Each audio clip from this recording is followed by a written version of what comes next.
Ang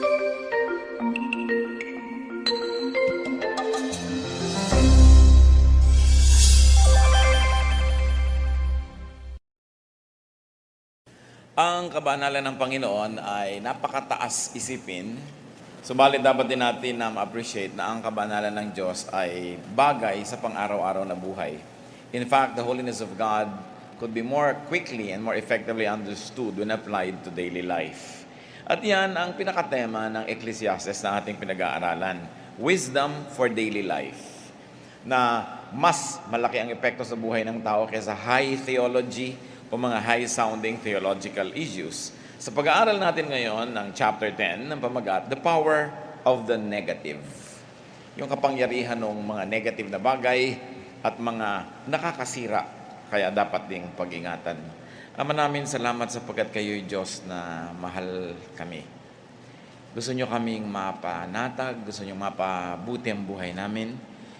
Kaya turuan nyo kami, Panginoon, na unawain ang mga katuruan nyo, lalo dito sa Book of Wisdom ng Ecclesiastes. Napakahalaga na maunawa namin para mabigyan ito ng katotohanan sa aming pang-araw-araw na buhay. Give us your wisdom, O God, so we can understand you and we can obey you. Maligtas kami sa mga kamalian, mapunta kami sa tamang landas at tumamasa kami na iyong mga pagpapala.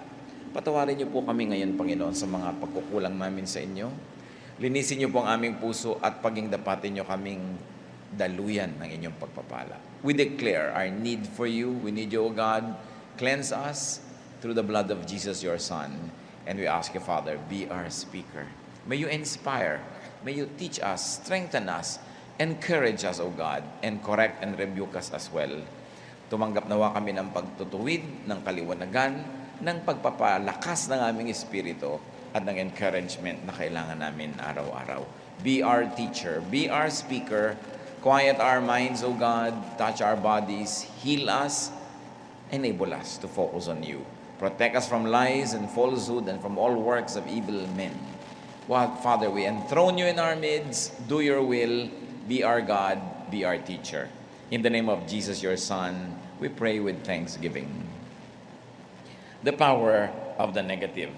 Ecclesiastes 9:18 until 10:1. At ito marami pong mga in-between verses. But the main idea is that one sinner destroys much good. As dead flies give perfume a bad smell, so a little folly outweighs wisdom and honor. Isang napaka-common na katotohanan, isa daw na pagkakamali ay napakalaki ng isinisira sa tao. Tulad din ng isang langaw lang na patay na mahulog sa isang bote ng pabango, sira na ang bango ng buong lalagyan na yon at nawasak na ang lahat-lahat. One mistake can really destroy all the good that you have done. A few dead flies in perfume can make all of it stink, and a little foolishness outweighs a lot of wisdom. This need not be the absolute truth, but this is the observation of the teacher. That one mistake can be so dangerous, it can destroy much and everything that you have done. But this can be prevented or minimized when we are careful, when we do not take needless and foolish risks. Kumisan, ang ganda-ganda ng buhay ng mag-asawa, ang ganda ng samahan, tapos magkakaroon si lalaki o si babae ng isang maiksing affair, pagkatapos siya na isasabog, nasira na yung trust, nasira na yung relasyon. Kumisan ang ganda-ganda ng negosyo, tapos isang mistake, isang maling deal, nalugi, bumagsak ang negosyo. Kaya dapat pinag-iingatan yung mga maliliit na mistake. Especially foolish risks. We all take risks. At dapat lang at kasama ng buhay yung talagang tayo ay nagre-risk. Merong risk-taking. Pero what is a foolish risk? Yung hindi dapat natin sususuot at pinapasok. Those whose potential fruit is so little, so shallow, so trivial, compared with its potential harm or danger. Yung ang liit-liit ng pwede mong mapala, pero ang laki-laki ng nakataya. Ang laki ng pwedeng mawala sa'yo. Hindi dapat tayong pumapasok sa ganung mga risks. When there is too little gain for too much investment. Yung napakalaki ng mawawala, tapos itataya mo, baka sakali, tapos nagkalugi-lugi ka. Those risks that endanger and threaten and minimize what's truly important. Halimbawa, mistakes that could destroy loving relationships. Tulad ng binanggit natin kanina. Yung masira yung pagmamahalan nyo, pagtitiwalaan ninyo, dahil lang sa isang konting saya o konting kaaliwan, it's not worth the risk. What else is a foolish mistake? Those mistakes that could destroy lifelong investments and savings. Yung ang tagal-tagal-tagal mong inipon, tapos na papaniwala ka ng isang matamis magsalita na pag lahat yung investment, pera mo, ininvest mo sa isang negosyo, biglang madodoble na yan in 1 week. Yung ang tagal-tagal mong inipon, i-risk mo na ganon. That could be a very foolish risk to take. What else is a foolish risk? Mistakes that could destroy one's good reputation. Ang tagal-tagal gumawa ng reputasyon, ang hirap-hirap gumawa ng konting monumento, pagkatapos i-risk mo ang lahat-lahat para sa napakaliit na bagay. Kaya iniingatan ng mga ganon. Halimbawa niyan, siyempre mga indiscretions. Lalong-lalot may asawa kang tao. No? Baka mamaya malagay sa panganib yung quiet home life mo. Dahil lang sa isang business deal na gusto mong gawin, dahil sa isang ligaya na gusto mong malasap, tapos akala mo makakalusot, hindi nakalusot, sumabog ang lahat, nawasak ang pamilya. Life-endangering sports and adventures. Yung mga sobrang extreme sports, yung tatalon ka kung saan-saan, magbibilis ka ng mga speed, tapos para lang sa thrill, para ka lang sumaya, o para lang makapagyabang ka, o may mapatunayan, ang danger, baka ma-paralyze ka for life. Ang danger, baka mabulag ka, o kaya masira ang katawan mo for life, dahil lang sa isang sandaling kagustuhan o kaligayahan. Those could be very foolish risks. Ngayon, kung meron tayong mga kapwa na nagre-risk, at pagkatapos nga, nagkamali sila, anong pwede natin gawin ng mga nasa paligid para paliitin yung damage? Halimbawa, merong ang tinutino-tinong lalaki. All his life, ang tinutino niya talaga sa paasawa niya, matapat siya. Tapos minsan, isang araw, nakapagtaksil siya. Nag-fall siya minsan, halimbawa. Kay babae yun, kay lalaki. What do you do? Kung tayo yon, dapat iwasan natin gawin yon.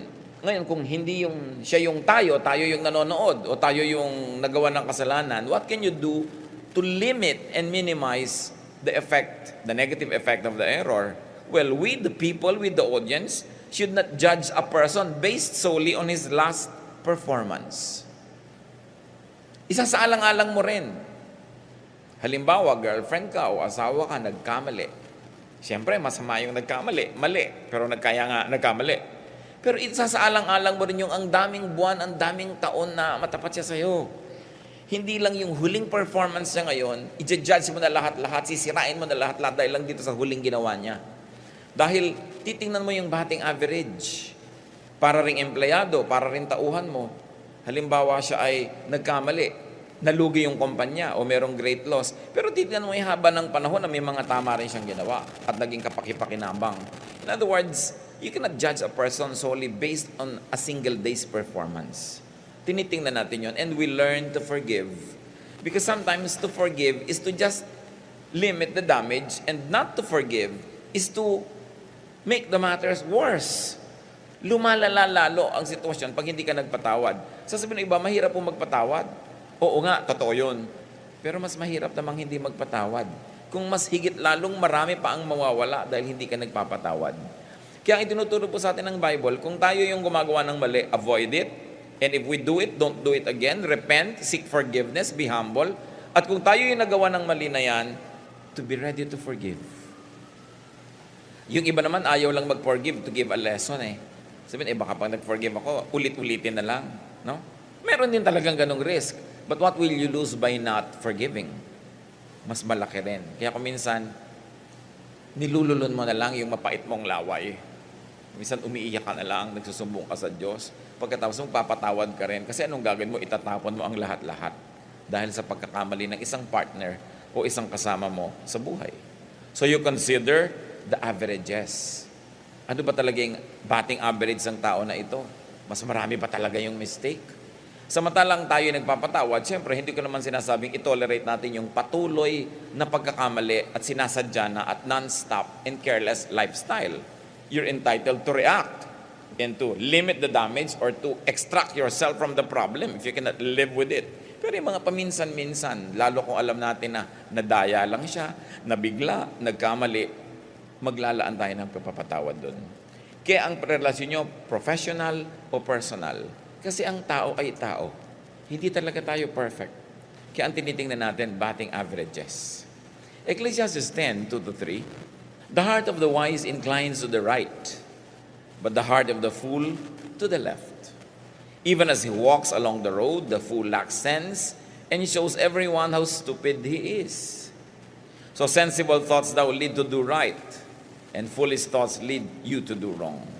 And the fools show their stupidity by the way they live. It is easy to see that they have no sense. Bakit ganito yung discussion? Kasi maraming mga tao maganda magsalita. May kaaway sila, kukumbinsihin ka nila na sila yung tama, magagalit ka na agad sa kaaway nila dahil matama sila. Pero bago ka makumbinsi ng magandang salita, tingnan mo yung lifestyle ng tao. At kung makikita mong, ang dami na nitong nakaaway, baka kahit gano'ng kaganda ng paliwanag niya sa'yo, dapat ka mag-isip-isip na, siguro ito may problema. Maganda lang magpaliwanag. Maraming mga magaling magsalita yung hindi ka dapat ganyan, dapat ganito, dapat ganyan. Tapos tingnan mo yung buhay niya. Tumatalabas sa buhay niya yung sinasabi niya. Effective ba? Fruitful ba yung buhay niya? Dahil kung wala siyang right magturo sa'yo.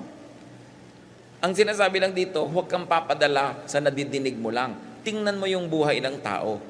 At yung tulad ng sinabi natin, hindi mo titingnan yung isang pagkakamali. Tingnan mo yung batting average niya. Yung tunay na mas totoo kaysa sa kanya, doon paminsan-minsan lang na nangyayari. Kasi kung minsan, nadadala tayo ng mga magagandang salita. It's important that we look at how people live because their lifestyle will more or less tell us if they're living correctly or not. Madaling magsabi, madaling magpontificate, madaling magsermon, pero titingnan mo yung buhay ng isang tao. Ecclesiastes 10:4, if a ruler's anger rises against you, do not leave your post. Calmness can lay great errors to rest. Said another way, don't give up your job when your boss gets angry. If you stay calm, things will be all right. Ano itinuturo po dito ni Solomon? That the way to face a superior's anger, the way to face a powerful person's anger is calmness, serenity. Lalong-lalo yung may mga outbursts ng anger. Mas masarap pa nga kung minsan na ganun yung kaharap mo eh. Kasi pag sumabog yun, tapos na. Yung talagang nagagalit, yung nagwawala sa galit, mamaya, 5 minutes later, kalmado na yan, tapos na. Mas mahirap pa nga yung hindi nag-e-express, kinikim-kim, ang tagal-tagal na may sama pala ng loob sa'yo, itinatanim. Kaya, ay, bigla na lang ito nagalit, di balit, lilipas din to. Kasi, nailabulalas na niya. At kung ang tao'y may kapangyarihan over you, huwag mong salubungin, huwag mong sabayan. Kasi hindi ka mananalo. At huwag mong sasabakan ng resign. Yung magre-resign ka na agad dahil napagalitan ka. No? Dahil mamaya, kung mali talaga yung nakakataas sa'yo, maiisip din naman niya yun eh. Tatandaan po natin, liban na lang, na napalagay lang siya doon talaga ng walang kadahi-dahilan. Kaya mataas ang posisyon nun, meron na rin yung ibang pag-iisip. That if people get to the top or get to top positions, they go there because of brilliance. Because if they can go there outside of brilliance, they cannot stay long. So pag nagtatagal ang isang tao na may otoridad, may kapangyarihan, may alam din yan, may tama rin yung pag-iisip, may style din yan. Kaya dapat igagalang mo rin yun. At huwag mong sasalubungin ang galit ng mas nakakataas sa'yo. Kasi talo ka. Makikita natin na napaka-personal ng counsel ng Ecclesiastes. Alam niyo ibig sabihin nun na kung minsan nagka-counsel ka sa karamihan, sasabihin mo, black.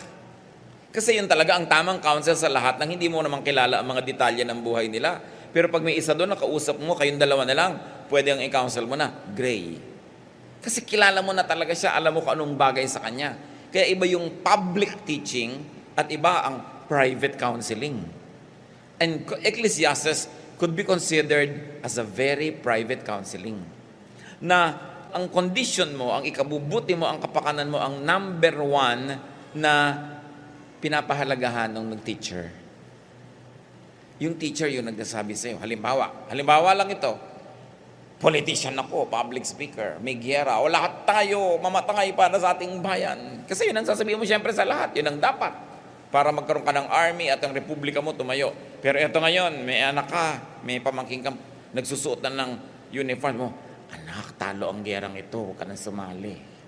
Hindi nyo yung private personal counsel at iba yung public pronouncements. And you treat Ecclesiastes as very private. In other words, very concerned sa atin yung writer, very concerned sa atin na tinuturuan ka how to live. Although it will not always be the ideal thing to say publicly. Pero hindi wrong, ha? Kaya may nuances siya. And this is what I appreciate Ecclesiastes for. Mas pinapahalagahan ni Solomon yung kapakanan na nagbabasa at nakikinig sa kanya kaysa yung image niya as teacher. Kung halimbawa kasi concerned ka sa image mo as teacher, as preacher, as leader, laging correct yung sinasabi mo, laging yung acceptable to all, pero sometimes it's not the most effective to individuals. So you have to take this as an individual counsel. At sabi pa niya sa Ecclesiastes 10, 5 to 7, there is an evil I have seen under the sun, the sword of error that arises from a ruler. Fools are put in many high positions, while the rich occupy the low ones. I have seen slaves on horseback, while princes go on foot like slaves. Meron pa daw isang katiwalian na nangyayari sa mundo dahil sa maling pamamalakad ng nasa taas.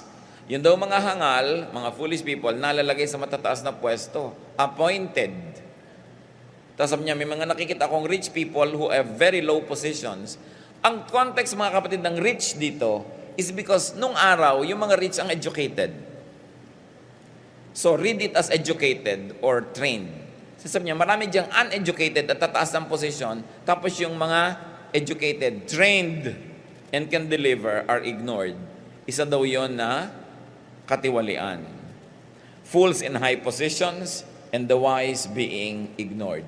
Again, this is a comment on life. This is not a prescription to life, but this is a very honest take on what really is seen around. Kaya pag sinasabi niya, pag nakikita niyo nangyayari yan, huwag kayong magtaka. It happens. It's part of life. It's not ideal, but it happens. If you cannot fight it, if you cannot do anything against it, try to make a life. Naku, ikaw yung authority, ilagay mo yung mga marurunong, yung mga may kaya. Pero huwag mong giyarahin ang lahat ng mga hindi mo nagugustuhan sa mundo. Dahil mauubos lahat ang lakas mo, at the end of the day, you have had no life lived. So even a major train does not stop at every station. So pag tinitingnan natin mga observation dito ni Solomon, pinapasabi lang niyang may mga ganyan talagang bagay, anak. So tanggapin mo na lang. Lalo't wala kang magagawa ngayon, maghanap ka na lang ng ibang magagawa where you can be effective, where you can be fruitful, at huwag mong ipagpilitan to flourish in an area na hindi yan ang panahon mo ngayon. Hindi bagay ngayon yan. Parang sa Noli Me Tangere, isang napakatalinong tao, si Piloso Potasio. Diba? Sabi sa kanya nito isang kabataan, bakit po akala ng iba sira ulo nyo? Pumapayag kayo? Sabi, mabuti na yung mapagkamalan ako may sira, nasasabi ko naman lahat ng gusto ko. Kasi sinasabi nila, may sira kasi yan. Kaya akalain nila ang talino ko, di nagbayad ako sa lahat ng sinasabi ko. Kasi yun ang mga panahon na hindi bagay ang katalinuhan. Hindi bagay yung nagsasalita o tumutuligsa. So, nag-adjust siya. At minsan, itong kabataan na ito na dinalaw siya sa kanyang bahay, inabutan siya nung gabi, nagsusulat siya. At nung makita yung sinusulat ni Piloso Potasio, hieroglyphics. Yung parang lettering ng mga Egyptians nung unang panahon. At sabi sa kanya, bakit po hieroglyphic ang sinusulat nyo? Sinong makakaintindi niyan? Sabi niya, aba, hindi ako nagsusulat para sa generation na ito. Nagsusulat ako para sa mga darating na generations ng mga Pilipinos. Kasi sabi niya, darating ang panahon na madadami ang matalino. At maiintindihan nila ito, sinasabi ko, madedecipher nila ito. Sabi ko noon. At para naman malaman nila na, quote, hindi lahat ay natutulog sa gabi ng ating mga ninuno. In other words, yung mga mapanganib na mga ideya na pwedeng maging dahilan para patayin siya ng gobyerno, nung panahon na yon, hindi niya masabi sa common language, kinodify niya para maintindihan ng next generations at malaman nilang may nag-iisip naman pala noon. So, it is an idea na hindi bagay sa panahon. Ngayon, tayo, may mga ideya na hindi bagay sa panahon, hindi bagay sa lugar. May style ka, ayaw naman yun ng manager mo. Sino bang makapangyarihan sa inyong dalawa, di ba siya? Anong gagawin mo? Ipagpipilitan mo, lalabanan mo siya, mananalo ka ba? Kaya, gagawa ka ng ibang paraan. Either very wisely mo, isasubvert lang yon, hindi mo babanggain diretso, o makikibagay ka't makikiayon, o humanap ka ng ibang trabaho elsewhere. Pero para ubusin mo yung lakas mo, nakikipagtunggali ka sa may kapangyarihan, ang dami mong masasayang na effort. At hindi mauubos yung makakatunggali mo na yan sa buong buhay. Ecclesiastes 10:8-9. Whoever digs a pit may fall into it. Whoever breaks through a wall may be bitten by a snake. Whoever quarries stones may be injured by them, and whoever splits logs may be endangered by them. Pag daw naguhukay ka ng balon, maaaring ikaw ang mahulog doon. Pagka ikaw naman ay nagtatrabaho sa mga pader na pinagpatong-patong at riprap na bato na tinitirhan ng mga ahas, pwedeng sa pagtatrabaho mo matuklaw ka. Pag daw nagbubungkal ka at naguhukay ka ng mga bato, maaaring masaktan ka. At sino man ang nagsisibak ng kahoy, maaaring masaktan at malagay sa panganib. What are all this? Digging a pit, breaking a wall, chiseling, they're all work. What is Solomon trying to say? The teacher observed that work can also lead to disaster. Work can also lead to harm because these are the randomnesses of life. Minsan aalis ka para magtrabaho, yun ang ikinamatay mo. Pero hindi ibig sabihin huwag ka na magtrabaho dahil baka ka mamatay. Hindi ibig sabihin na huwag na lang akong maghukay, baka ako yung mahulog. Huwag na lang akong gumawa ng pader, baka matuklaw ko ng ahas. Huwag na lang akong magtrabaho para safe. Sinasabi niyang, kahit magandang trabaho, magandang gawain, may panganib na mapahamak ka. Not to stop us from taking such risks, but to make us aware that yes, life could have dangers. Life could be risky. Halimbawa, meron kang anak, meron kang apo, gusto mag-swimming. Alam mo naman na nakakabalita ka ng mga nag-swim na nalunod. Kasi may posibilidad na pag nag-swim, malunod. Pero anong gagawin mo para huwag siya magkaroon ng posibilidad, hindi mo na palalanguyin buong buhay? Ano yung ibig sabihin ng buhay na hindi mo naman pinapamuhay? What kind of life will you live when you don't live to the fullest? So that when you actually experience harm, or even when you actually die in the act of having and getting a life, then it's worth it. That when you play too safe, wala nang nangyari sa buhay mo. Actually, you're existing, but you're not really living. May mga risk talaga yan. Meron kang konting puhunan, i-risk mo sa negosyo. Pwedeng yan mawala, pero pwede yang dumami. So anong gagawin mo? Hindi mo nalang i-risk. And then, makukontento ka na lang sa, ano kaya nangyari kung nag-invest ako? Ano kaya nangyari kung nag-invest ako? May risk talaga. Kahit paggawa ng mabuti at maganda, kung minsan nauuwi sa temporary na kapahamakan. Yun ang tinasabi dito ng Solomon. Hindi ibig sabihin na wala tayong pananalig. Kasama sa pananalig natin na tanggapin na may mga bagay tayong hindi naintindihan. But such lack of understanding should not prevent us from having and attaining and trying to have a full life. And in the search of such a full life, if you are harmed or you lose your life, then there's nothing to regret about. Rather than play it too safe, have a long life, but have a meaningless, boring, long life. Isa yan ng mga risk na tinitake ng mga parents. Okay, ang anak ko, pag-aaralin ko ba sa malayong syudad, magandang school, baka mapahamak. O dito na lang sa amin sa bukid, lagi ko siyang mababantayan. Ba't hindi ba siya mapapahamak kung kasama mo? Pwede rin namang mapahamak din, kahit katabi mo lang. So, you learn how to take risks. At walang sisihan. Ikaw kasi, pinag-aaral mo pang anak mo doon, ayan tuloy, na-aksidente, ayan tuloy, naging drug addict. Magsisisihan kayo, pareho namang maganda yung intention nyo, kaya kayo nag-risk. But of course, the lesson here is minimize the risk, study the risk involved, and very, very wisely take them if you must. But the point is, walang sisihan. Talagang maraming risk ang buhay. Kung minsan sa sobrang pagpe-play safe ng magulang, yung anak sobra rin na sa sacrifice. Sobrang nabe-baby, wala na siyang natututunan, wala na siyang nalalaman sa sobrang protectiveness ng kanyang mga parents. Good work, even work, can be a springboard for disaster. Anong ibig sabihin talaga niyan? Marami tayong hindi nakokontrol sa buhay. Kaya ang prescription ni Solomon, when the days are happy, be happy. When the days are sad, be sad. When you can eat, eat, because you don't always have appetite or you don't always have something to eat all your life. Kaya kailangan, maganda ang panahon, maganda itong situation, take advantage of it, get a life, and when times are bad, endure. Dahil hindi rin naman yon magtatagal. It is very important to grasp these things that are difficult to understand.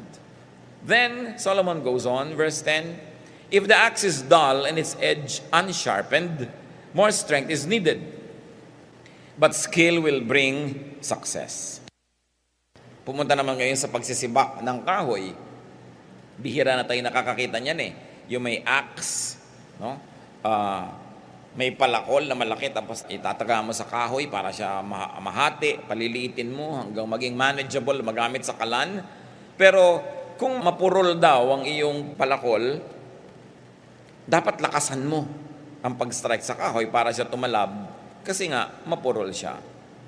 So if you don't sharpen your axe, it will be harder to use. If you are smart, you will know what to do. And what is that? You will sharpen your axe. What does it mean in daily life? Improve your tools. Minsan may nakikita ko mga kusina, sobrang pakikipagtunggalin ni Ginang doon sa isdang hinihiwa kasi hindi matalim ang kanyang kutsilyo. Kung yung kutsilyo nyo sa kusina nyo hindi matalim, napakalaking pagkukulang nyo naman yan. Kasi araw-araw gagamitin nyo siya, hirap na hirap kayong gumamit, nagtitiis kayo. May mga kutsilyo pang putol yung dulo dahil ginawang pambukas ng mga condensed milk, tapos naputol. So wala na siyang dulo. Meron man ipinangtaga ng mga pako-pako para ng lagare. Tapos yun nga ipinanghihiwa mo ng bangos. Yung bangos mo tuloy, parang rip-rack. Hindi maganda yung hati. Yung hindi efficient. Merong mga bahay, lalo yung mga may mga timba-timba dyan, iisa ang tabo. Tabo sa banyo, tabo sa kusina, tabo sa garden. Nasaan ang tabo? Tabo. Hanapan ng hanapan. Hindi ba boring yan? Bumili ka 10. Magkano ba yun? Para lumuwag ang buhay mo. In other words, improve your tools. May mga namamalansya, nakasaksak doon sa ilaw, gumagalaw-galaw yung ilaw niya habang hilong-hilo ka na. Bakit hindi ka humanap ng ibang outlet? Ang daming problema sa buhay ng mga tao, ang simple-simple lang kung sasolve nila. Kasi hindi nila iniisip. Tinanggap na nila na gano'n ang buhay. Huwag yung tanggapin. Pag ginhawahin nyo, pagandahin nyo yung buhay nyo. Kailangan marami kang kutsilyo. Kung minsan naman, yung prutas mo, nung kinain mo yung papaya, ang anghang. Ipinanghiwa pala ng sili. Lasang luya yung pakwan. Dapat iba siyempre yung mga panghiwa mo sa mga spices, iba sa fruit, iba sa meat. Napakahirap bang bumili ng maraming kutsilyo, hindi naman mahal yan. Kaya lang yung iba talaga, tinatanggap nilang gano'n lang ang buhay. So if your axe is dull, sharpen it. Improve your technique. Ang dami-dami namang natututunan sa technique. Merong pagdedebo ng bangus, pag alam mo lang, pag may hinila ka isang buto, sama lahat yung mga tinik niya. Hindi isa-isa mo china-chani yung bangus. Ang hirap-hirap nun. So you improve your technology. In other words, Solomon is saying, get more from your effort. Improve your skills. Kung kaya mong gamitan ng computer yan, kaya mong gamitan ng calculator, gamitan mo siya. Huwag kang mapagod para marami ka pang free time to enjoy or to do other things. But keep improving. This is what is important. Kung minsan nga, sobra akong magturo na, let's patronize our products. Pero bibili ka naman itong kaong wala sa Kalamba na talagang may electrical tape, tatanggalin mo. Tapos nakikipagtunggali ka sa kanya, iipitan po sa kalan, talagang maskulado ka bago mo mabuksan. Moral lesson, bumili ka na lang galing sa Thailand, ang daling buksan. Ganun ba dapat? You improve your technology kung gusto mong mag-move forward ka. Hindi yung ang hira, ang pangit-pangit ng packaging. Sa business, pwede na yan, pwede na yan. That's why we don't excel. But Solomon is saying, if the axe is dull, sharpen it. Do something. Kailangan meron kang ginagawa sa buhay. Yung mga isang buong bahay na kulang sa gamit. Gusto mo magkape, wala ka mapagpatungan. Pupunta ka sa banyo, wala ka mapagpatungan ng bag mo. Wala malang sabitan, walang patungan. Diba? Dapat ang mga bahay natin, ang dami-daming sabitan at patungan. Ang simple nun, pero ang daming, saan ko kaya ito isasabit? Nagtumpok tuloy kung saan-saan. Ang hirap. Mahirap mag-enjoy ng buhay pag hindi organized. And Solomon is concerned about the great things and the small things. Kailangan maayos. Ecclesiastes 10:11, if a snake bites before it is charmed, there is no profit for the charmer. Oo nga naman, kung bago mo na paamo yung ahas, natuklaw ka na, bali wala. Natuklaw ka na. So, charm the snake at once. Agahan. Said another way, do the right thing immediately. Pag may gagawin tayong tama, gawin nyo agad. Because 1 second late is too late. Kailangan, hindi yung bukas. Kailangan, especially if it involves safety. Ngayon na, hindi na bukas. Kumisan may ipapasabi ka, iutos mo, sabihin mo kay ganito, ganito. Hindi pa niya sinabi agad, naunahan ka na tuloy ng iba. Nararanasan nyo siguro sa buhay yan, naunahan ka tuloy, dapat nasabi mo, tapos na-delay yung pagdadala ng message, wala, na-defeat na yung purpose. The proverb that says prevention is better than cure is nowhere else more true than in this situation. Na kailangan agapan ang dapat gawin agad, huwag nang ipagpapabukas. Ecclesiastes 10:12-15, words from a wise man's mouth are gracious, but a fool is consumed by his own lips. At the beginning, his words are folly. At the end, they are wicked madness. And the fool multiplies words. No one knows what is coming. Who can tell him what will happen after him? A fool's work wearies him. He does not know the way to town. Because Ecclesiastes is a book of wisdom, marami siyang katuruan tungkol sa opposite of wisdom, foolishness, or foolish people. Sabi niya, if you talk sensibly, you will have friends. If you talk foolishly, you will destroy yourself. Fools begin with nonsense, and their stupid chatter ends with disaster. They never tire talking, but none of us really know what the future will bring. Sabi niya, fools wear themselves out, they don't even know how to find their way home. So, makikita natin yung mga ganong qualities. People who talk too much. People who talk without any sense at all. Pagkatapos, hindi naman nila alam na walang sense ang pinagsasasabi nila. Ang first lesson for all of us is don't be a fool. Don't talk too much. Don't talk foolishly. If you have nothing nice to say, don't speak. Napaka-importante, kapatid, yung speech. Yung mga matatalinong tao, marami sa kanila, nagpaplano what to say. Halimbawa, pupunta ka sa isang bahay, medyo may edad ka na, ini-imagine mo, kung may pamangkin ako na magbigay sa akin ng 1,000 pesos, ano kaya sasabihin ko? Diba? May pinapractice ka na pwede mong sabihin. Kasi merong mga bigla mong binigyan, ang sinasabi pa, ba't ito lang? Huwag ka nalang magsalita, binigyan ka na, sasabihin mo pa, ba't ito lang? At ikaw naman dapat na magbibigay, nagpa-practice ka rin, ano kaya sabihin sa akin ng tiya ko na taklesa? Pag binigyan ko, ba't ito lang? Anong isasagot ko? Buti nga binigyan kayo. Ganun ba? Or, yan lang po kaya, mahina ang kalaban. Kasi pag nag-practice ka ng iba't ibang options ang sasabihin mo, chances are, tama ang masasabi mo.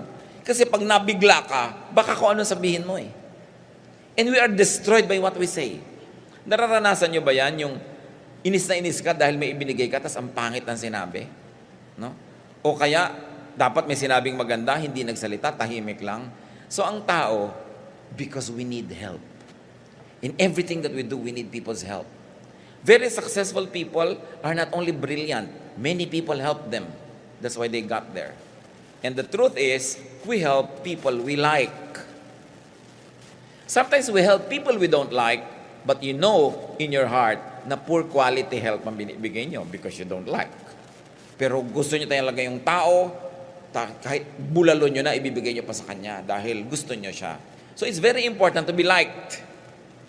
If you need help, and if you like people, to be happy that you're there. How will you be liked? Mostly, it's how you speak. Napakahalaga yung power of speech. Kaya ang mga tao, iniisip-isip, kinukorte-korte ang pagsasabi. Kung minsan, hindi naman yung ideya ng sinabi ang nakaka-offend eh. Yung paraan ng pagsasabi. Kaya, kinukorte mo yung salita mo. Kung yung mga wood carvers, carve nila yung wood, yung mga bordadera, binuborda nila, ikaw na nagsasalita, iniisip mo yun. handa ka. Halimbawa, dumating ka. Nag-away kayo ng asawa mo, pupunta kayo sa party mag-isa o sa isang event. May mga tao namang hindi mo na nga kasama, hahanapin pa, nasa na si Melly? No? Ano sasabihin mo? Nag-away kami. Sasabihin mo ba yun? So anong isasagot mo? Just in case natanong ka ng ganun, hinahanda mo. Wise people prepare their script. You may not exactly pull them off your shelf, but more or less you know how to approach ideas. Hindi ka nabibigla. Kasi pag nasabi mo na, ang hirap ng bawiin. Kaya yung mga treatise dito ni Solomon tungkol sa pagsasalita, kailangan, importante yun. Ngayon, kung merong ang daldal dyan, kung ano ng mga pinagsasasabi, of course, it goes without saying, sinasabi ni Solomon sa atin, avoid foolish people. Don't talk with them too much and too long. Lalo na patunayan mo na chismoso to o maraming iniimbentong kwento to. Huwag ka na nakikipagkwentuhan pa kasi mamaya pagkaya tinamaan ng kidlat dahil sa kanyang kadaldalan, madadamay ka dahil katabi ka. Pag may nang away sa kanya at binaril siya, baka tamaan ka pa ng ligaw na bala. So huwag kang masyado nakikipag-socialize sa mga taong alam mong foolish. Idadamay at idadamay kanila sa kanilang mga problema. So you have to recognize foolishness to avoid distraction and in fact, to have a quiet life. May mga taong ganon, alam mong masusuot to sa gulo. Pagdala sa'yo ng dala ng balita, huwag ka na makipagkwentuhan dahil mamaya may mga aaway dyan, may magagalit dyan, makukut ka pa, madadamay ka. Ecclesiastes 10:16-17, Woe to you, O land, whose king was a servant, and whose princes feast in the morning. Blessed are you, O land, whose king is of noble birth, and whose princes eat at the proper time, for strength and not for drunkenness. Ito na naman, pumunta na naman siya sa political issue. Sabi niya, a country is in for trouble when its ruler is childish, and its leaders party all day long. But a nation will prosper when its ruler is mature, and its leaders don't party too much. Solomon is saying too much partying defocuses. It confuses priorities. And what's more, too much partying causes ungodly alliances. Siyempre, kung kainan kayo, nagiinuman kayo, mamaya magkaibigan na kayo because you're partners in crime. At doon mo siya na-meet sa ganung mga event, ano mangyayari kung leader ka? Mai-influence ang iyong decision. Kung hukom ka, mai-influence ang iyong verdict. Kung ikaw ay executive, mai-influence ang pagpili mo. Siguro kung kanino ibibigay itong contract na to, kainuman mo to, ibibigay mo na sa kanya yung contract, nasisira ang good judgment mo. You no longer serve the public interest. Ecclesiastes 10:18, If a man is lazy, the rafters sag. If his hands are idle, the house leaks. Madali daw malaman pag tamad ang tao. Yung mga bubong niya, nakalundo na, hindi niya nire-repair. Sabihin ganon, kung tamad siya, tumutulo ang bubong, wala siyang ginagawa. Hindi lang bubong ang pinag-uusapan dito, syempre. Alam mo na sa tao, tamad ba siya? Nire-repair ba niya yung dapat repairin? Inaayos ba niya yung dapat ayusin? At again, this is wisdom. We are being told not to be lazy. Diba? Don't be lazy, but of course, sinasabi kasi dito, lazy people, self-discipline. Sarili nilang bahay, hindi nila maayos. Lazy people lose. So don't be lazy and avoid lazy people, especially for partners. Halimbawa, meron kang girlfriend, meron kang boyfriend, madali namang malaman kung tamad. Madaling makita kung may potential maging tamad. Ngayon, liba na lang handa ka maging martir or your life, abay, umiwas ka dyan habang hindi ka pa nasusuong sa permanent commitment. Alam mo naman merong makings of tamad. Diba? Simula pa lang, posture pa lang ito. Ang tamad-tamad na. So, anong gagawin na? Naalilain ka buong buhay. So, pag magkasama kayo sa isang bahay, ayun, tumutulo ang bubong niya, sira-sira, hindi niya gagawin kasi tamad siya. So, kung ayaw mo madamay dyan, kailangan tingnan mo. Makikipag-business partner ka sa isang taong tamad. So, anong mangyayari? Di iaasa na lang sa'yo lahat. Kasi very, very personal yung turo. Kasi, generally, tuturo mo, sige, kahit tamad, pagtsagaan mo dahil Christian ka dahil mabait ka, so tulungan mo siya. Pero sinasabi dito ng magulang, umiwas ka dyan, mapapahama ka. Problema na nung iba pag sila sumali sa buhay niya. Pero ikaw, wag. Kailangan marunong ka. Ecclesiastes 10:19, A feast is made for laughter, and wine makes life merry. But money is the answer for everything. Kita nyo? Sabi niya, well, be happy. A feast is made for laughter. So pag may piyesta, may handaan, magsaya ka. Kasi hindi naman laging ganyan eh. Wine makes life merry. Sabi ganon. So, but money is the answer for everything. If money is the answer for everything, what's the moral lesson? Brothers and sisters, make money. Make tons of money. It's money that's evil. It's the love for money that is evil. Pag minahal mo na yung pera more than your morality, more than God, more than goodness, more than other people, yun ang masama. Pero pag marami kang ang pera, mas kaya mong mahalin ng iba. Kaya mong magbigay, kaya mong tumulong. So, sikapin mo na gumawa ng maraming yan. Kung ayaw mong gastahin, ipamigay mo. But make money. Spend and use money wisely. Sabi, di ba, of course, it's an exaggeration, but there's a great truth in it, that money is the answer for everything. Makinig kayo sa problema ng mga tao, 90% pera. O may kinalaman sa pera. Lalo dito sa ating bansa, puro dramang third world, puro pera. Sa ating ang bansa, nakakalungkot eh. Many people who are good, who are productive and fruitful are punished by their families. Pag ikaw ay mabunga, pagka ikaw ay magaling, ikaw ay mahusay, matino, paparusahan ka ng lahat ng mga waldas mong kamag-anak. Ikaw lagi ang hihingan, ikaw lagi ang dadaingan, ikaw lagi ang aasahan. At ano pa ang injustice dito sa ating bansa? We always reward the needy. Never mind if they are not deserving. Laging, anak, bigyan mo naman ang kapatid mo kasi walang pambili ng gatas sa mga anak niya. Eh, sino ba may sabi sa kanya mag-asawa siya ng 12 years old? Pagkatapos ngayon, akong matino dito ang magpapakain ng mga anak niya. No? O yung kapatid mo, tubusin mo naman. Saan? Sa ospital, sa morgue, sa sementeryo, sa preso, saan? Kasi yung matitinong kapatid, sila lagi ang tinutubos doon sa mga kapatid nila na kung ano-ano pinaggagawang kabalbalan. No? Kasi ang ginagawa nga nito natin, give to the poor, give to the poor. Well, we should be giving to the deserving. Sino ba yung deserving? Napapabayaan natin kumisan yung deserving kasi give ka ng give to the needy. It's not bad, but don't be unjust. Uunahin nyo yung deserving. Ganyan na mga nanay-nanay, may mga anak sila na mga pabaya, ang lagi nila nang hihingan yung anak nila matino para ibigay nila doon sa anak nilang lasenggo, itatapon yung pera. Because we punish those who do good by putting so much responsibility on their shoulders. And then we always save from trouble those that are always making trouble. Diba? Kailangan iniisip natin yan. Now, if you want to be helpful, make a lot of money, especially in this country. May mga kamag-anak ka that don't bother to get an insurance, pero pag may sakit sa'yo pupunta, yung abdo ko, kailangan dugtungan. No? Mo abdo ng bangos, gusto mo? Ito, meron dito. Nung lasing ka ng lasing dyan hindi mo ako kasama, ngayong nasunog na yung abdo mo, sa akin kahingi ng pampa-hospital. Ang dami kasi mga kamag-anak siyempre ng linta. No? Ang dami mga kamag-anak na peste sa buhay. Iiyak-iyakan ka, talagang mababagbagan damdamin mo, iniipon-ipon mo, ibibigay mo. Pag needy, wala silang itutulong sa'yo. So sinasabi ni Solomon, money is the answer for everything. So, dapat masipag ka.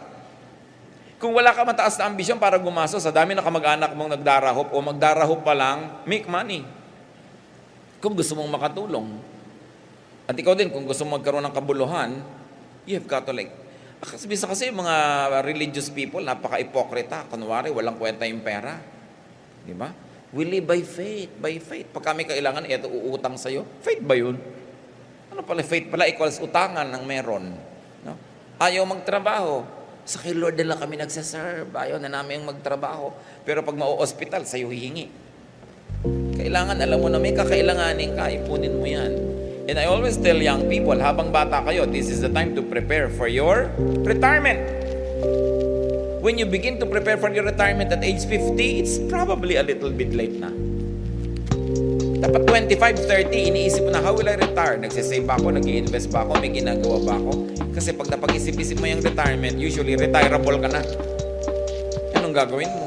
Kung wala nang tumatanggap sa'yo sa trabaho o ang liit na ng kinikita mo, pahina ka ng pahina, lagi ka nagkakasakit, wala kang pera, edi siyempre itatampak mo na naman yung sarili mo sa mga younger kamag-anak mo who are making money. Paulit-ulit yung pattern.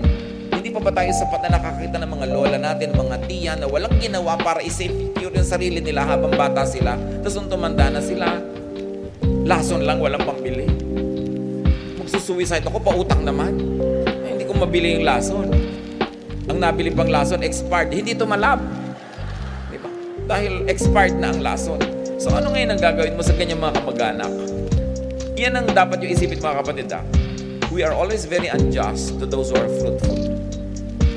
Dapat binibigyan din natin sila ng konsiderasyon. So, make money, but spend and use your money wisely. Siyempre. And many times, brothers and sisters, put your money to work.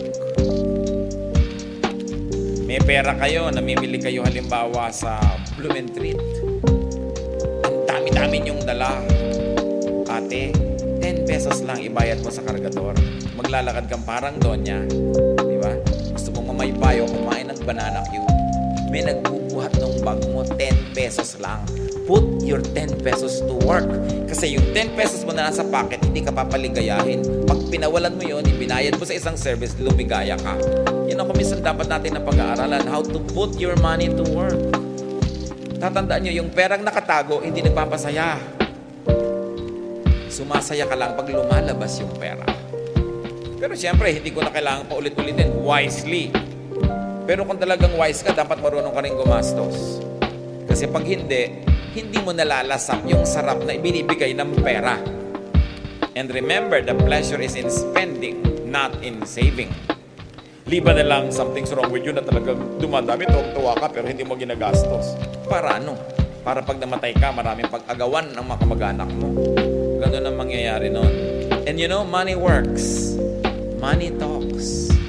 When it does, people listen. So let your money do the talking most of the time. Kailangan, lalo't may pera ka, you must learn the art not only of making money, but how to make it work for you. Lalo sa Pilipinas, konting pera lang, para ka ng reyna, para ka ng hari. No? Kaya kailangan, kung meron kang gagastusin, may sinesave ka, at meron kang ginagastos. Paano mo ililigtas ang sarili mo kung ikaw lang ang matinong miyembro ng buong angkan ninyo? Nag-iipon ka para sa sarili mo rin dahil wala ka namang maaasahan sa kanila. Halimbawa, paano kung laging may humihingi? I have a suggestion.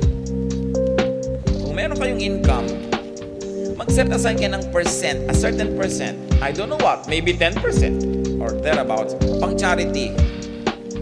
Diba? Pang charity yan. Meron ka siyempre 10% o tithe ko yan. O may 10% ka ba?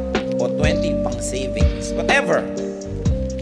Pag kumita ka ngayong buwan na to, may pang charity ka, walang nanghingi, iipunin mo uli para sa next month. Dito madami. Pag may biglang nanghingi, may ibibigay ka. Pero hindi naliligalig yung personal money mo na nakareserva para sa'yo dahil pag ikaw naman ang nangailangan, hindi mo sila maasahan. Ngayon, nahingi na nila yung 10, naubos na, may darating uli. Ay, sorry po tiya, next month na uli. Wala na. Kesa yung kukut-kutin mo yung itinago mo para sa'yo. Pagkatapos, naubos. Ikaw ngayon tong kailangan mo ng head transplant. Wala kang pera. Hindi mo magagawa. No? Kahit black head transplant, hindi mo ma-afford. Kasi pinamigay mo lahat. Kailangan, pag lagi ang mga tao sa paligid mo, walang gusto kundi papakin yung iniipon mo. Kailangan marunong mag-protect na yourself. At huwag kang laging makikinig sa mga sentimental na nag-iiyak ng mga tiya at mga nanay. They will cry their way to depleting you of everything you have. No? May emotional blackmail ka. Merong magsasangla ng lupa, tapos blackmail ka, pag hindi mo tinubos yan, hindi mo mawala ng bahay ang kapatid mo. Ba't ako ba nagsanla? Bigla ako na ngayon na may kasalanan pag hindi yan natubos. Kailangan nag-iisip ka. Put money to work. And many quarrels can be solved if you'll only use money. Ang nagtataka ko ito. Ang gaganda ng kotse, ang mamahal, yung presyum na may pera, konting kiskisan, nagmumurahan sa kalye. Kahit ang init-init, nagkaganyanan, nagtutubuhan yung mga donya dahil kasalanan mo to, kasalanan mo yan. Kung may pera ka naman, mga kapatid, kung meron kayong pera, may bumangga sa inyo, sige na, umuwi ka na, huwag na natin pag-usapan, kanya-kanyang pagawa na lang. Lalo, siya ang may kasalanan, you have all the privilege to say, huwag na, sige na, uwian na. Kasi nakikipagbangayan ka doon sa kalye, inistorbo niyo ang buong Metro Manila para lang siya ang magbayad ng repair. This is putting your money to work. Suggestion ko lang, hindi naman yan gospel truth. Pero tahimik ka. So, naggasasan ako. Binili mo naman ang katahimikan mo. Binili mo ang kapayapaan mo. Merong ang kulit-kulit dyan, hingi ng hingi, kaya mo bigyan. Bigyan mo na matahimik, hindi natahimik ka rin. Sometimes you have to put your money to work and say, how will my money serve my purpose? So money talks when you give it. Money talks also when you don't give it. So bahala kayo mag-isip. Pero binibigyan ka ni Lord ng resources para gamitin mo yan. So use them wisely in proportion to what you have. Ecclesiastes 10:20, do not revile the king even in your thoughts, or curse the rich in your bedroom, because a bird of the air may carry your words, and a bird on the wing may report what you say. Sabi niya, nakuha, do not think about cursing the king. Don't curse the rich, not even in secret. A little bird might hear and tell everything. Anong itinuturo dito ni Solomon? King siya, di ba? Alam niya yung power ng king. So niya, don't criticize me. Mamalasik ka sa buhay. Kasi meron akong kapangyarihan. So when you can, do not criticize the powerful. Okay, may mga nangkikriticize ng powerful, mga komentarista, nababaril sila, di ba? Ano nangyayari sa buhay nila? Ngayon, kung balak nyo maging hero, bahala kayo. But you were warned by Solomon. In democracy, maganda yan. Pero kung may absolute power yung kinikriticize mo, hindi yung panahon para mag-criticize. You are in a private company, kikriticizein mo yung may-ari, gumagawa ka ng sarili mong hukay. This is useful for self-preservation when the powerful is absolute. Like the king, yung example. Sabi, the very rich, gagalitin mo, di ginamit nila yung resources against you. So yung iba kasi sobrang idealistic. No? They will criticize, they will say everything. Wala naman silang power pagka nagkasukatan na. Nagiging kawawa sila in the end. So there are times when it helps to just pocket your thoughts and bite your tongue. Kasi releasing such words will only give you greater trouble. Criticism is doubtlessly useful in a democracy. It gives checks and balance. So bago ka rin magsasalita, titingnan mo. Kasi kung minsan ikaw yung hero ng lahi, ikaw yung hero ng bayan, ikaw yung nagkikriticize, nung nagbarilan, ikaw yung nabaril, so matagal ka nang nakalibing, yung mga taong pinaglilingkuran mo, ituloy pa rin yung buhay nila. It's up to you if you like to be a hero, pero dapat iniisip mo rin yon. You have a life to live. Nakita nyo yung mga kabataan na kung ano-anong mga idealism ang ginawa nila na mundo, kung ano-anong ginawa, lumaban sa mga makapangyarihan. Yung iba nilang classmate, hindi sumama o nagpatuloy ngayon, magiginhawa yung mga buhay, ibang-iba mga buhay nila. At baka abutin na ng kamatayan yung ipinaglalaban mo, hindi pa mangyari. Meanwhile, what happened to your life? So iniisip mo rin yung anong gagawin ko sa buhay ko. So this is the power of the negative.